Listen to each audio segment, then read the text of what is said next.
Аурудың бәрі судан шығады. Асқазаннан операция болып өлді міне. Қайтыс болып кетті. Осының ар жазған ішінде тұр мына 17 адам ішінде. Отырар аудандағы Ескішілік ауылының тұрғындары ішуге жарамды ауыз суға қол жеткізе алмай әлек. Айтуларынша есік алдында ағып тұрған судың сапасы аздық етуге жарамсыз. Сол себепті ол суды тек тұрмысқа қолданып отыр. Ал жергілікті билік ұңғыма қазып жаңа су сорғыштар орнатқан. Дегенмен одан да шығар тіршіліктің нәрінің сапасы өте нашар көрінеді. Ішетін тұщы суға жармасақ, қазір бәрінің бүйрегінде тасы бар балдарымыздың. Бәрі больницаға апарасын, пәлен сом ақшамен әкелесін.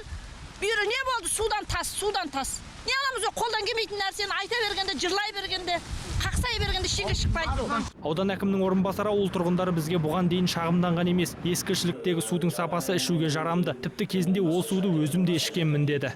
2005-2007 жылдары даже бұл скважина қазылмаған кезде, ескі ұңғыда тұрған кезде мен су ішіп, сол жерде өмір сүргем.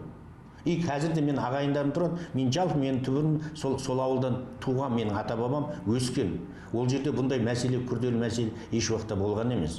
Алайда тұрғындар мен шенділер арасындағы пікір қайшылығын анықтау қиын болған жоқ. Ауылдағы суды тілшілер тәуелсіз зертханаға апарғанда, ондағы мамандар тіршілік нәрінің расында ішуге жарамсыз екенін айтты.